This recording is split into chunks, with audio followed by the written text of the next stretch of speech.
Welcome to great home makers. இன்னைக்கு ஆடி வெள்ளி ஸ்பெஷலாக தேங்காய் பூர்ண கொழுக்கட்டை எப்படி பண்ணுறதுன்னு நம்ம இப்போ பார்க்கலாம். தேங்காய் பூர்ணத்துக்கு 2 கப் ஃப்ரெஷ் தேங்காய்க்கு 1 கப் வெல்லம் எடுத்திருக்கேன். வெல்லத்தை வந்து ஒரு கடாயில் போட்டு கொஞ்சமாக தண்ணி விட்டு கரைச்சி வடிகட்டி எடுத்து வச்சுக்கலாம். வெல்லத்தை வடிகட்டி இந்த மாதிரி ஒரு 5 நிமிஷம் கொதிக்க விட்டப்புறம் நம்ம எடுத்து வச்ச தேங்காயை ஆட் பண்ணிக்கலாம். வெல்லத்தோடு சேர்த்து நல்லா மிக்ஸ் பண்ணிக்க போகிறோம். ஒரு 1/2 டீஸ்பூன் ஏலக்காய் பவுடர், நெய் 1 டீஸ்பூன் எல்லாத்தையும் சேர்த்து நல்லா மிக்ஸ் பண்ணிடலாம். இந்த ஸ்டேஜில் ஆஃப் பண்ணிடலாம். ஆற இன்னும் கொஞ்சம் கெட்டியாகிடும். நம்மளோட வெள்ளைப்பூர்ணம் வந்து ரெடி. 1 டம்ளர் பச்சரிசியை ஒரு 2 ஹவர்ஸாக ஊற வச்சுருக்கேன். மிக்சி ஜாரில் ஊற வச்ச அரிசி, ஒரு 1/4 டீஸ்பூன் உப்பு, கொஞ்சமாக தண்ணி விட்டு இதை நைஸாக அரைச்சிக்கலாம். அடுப்பில் 1 டம்ளர் தண்ணி பாயில் ஆகுது. அதில் 1 டீஸ்பூன் நல்லெண்ணெய் சேர்த்துக்கலாம். அடுப்பை சிம்மில் வச்சுட்டு நம்ம அரைச்சி வச்ச மாவை விட்டு நம்ம இதை கலரிக்க போகிறோம். பாருங்கள் மாவு எப்படி நல்லா சேர்ந்து வந்தாச்சு அப்படின்னு.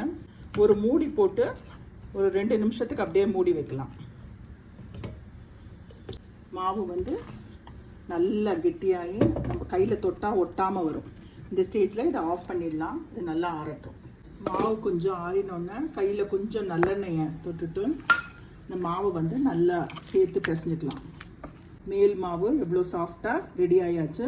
இது எப்போவுமே மூடி வைக்கணும், இல்லைன்னா இது காஞ்சி போயிடும். வெள்ளை பூர்ணத்தை கொழுக்கட்டை எந்த சைஸில் வேணுமோ அதை பார்த்து நான் உருட்டி எடுத்து வச்சுருக்கேன். கொழுக்கட்டை மேல் மாவுக்கு நம்ம உருட்டிக்கலாம். எவ்வளோ சாஃப்டாக இருக்குது பாருங்கள். கையில் எண்ணெயை தொட்டுட்டு நம்ம உள்ளேருந்து அப்படியே ப்ரெஸ் பண்ணி ஒரு சொப்பு மாதிரி பண்ண போகிறோம். பண்ணி வச்ச பூர்ணத்தை உள்ளே வச்சு, வெள்ளை பூர்ணத்தை உள்ளே வச்சு அப்படியே நம்ம மோதகம் ஷேப்பில் க்ளோஸ் பண்ணிடலாம்.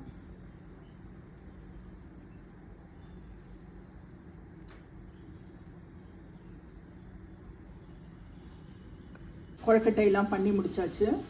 இங்கே ஸ்டீமரும் நல்லா ஹாட்டாக இருக்குது. கொழுக்கட்டை பிளேட்டை ஸ்டீமருக்குள்ளே வச்சு ஒரு 10 மினிட்ஸ் நம்ம ஸ்டீம் பண்ண போகிறோம். 10 மினிட்ஸ் ஆயாச்சு. திறந்து பார்க்கலாம். கொழுக்கட்டையில் கிளாஸியாக இருக்குது பாருங்கள். வெந்த அப்படியே எடுத்து வச்சிடலாம். கொஞ்சம் ஆறின அப்புறமா நம்ம பிளேட்டுக்கு ட்ரான்ஸ்ஃபர் பண்ணலாம். இதோட சூப்பரான தேங்காய் பூர்ண கொழுக்கட்டை ரெடி. இது வந்து அவ்வளோ ஸ்மூத்தாக அவ்வளோ நல்லா இருக்குங்க. இது வரப்போகிற வரலட்சுமி விரதத்துக்கும் சரி, பிள்ளையார் சதுர்த்திக்கும் சரி இந்த கொழுக்கட்டை ரெசிபியை நீங்கள் ட்ரை பண்ணி பாருங்கள்.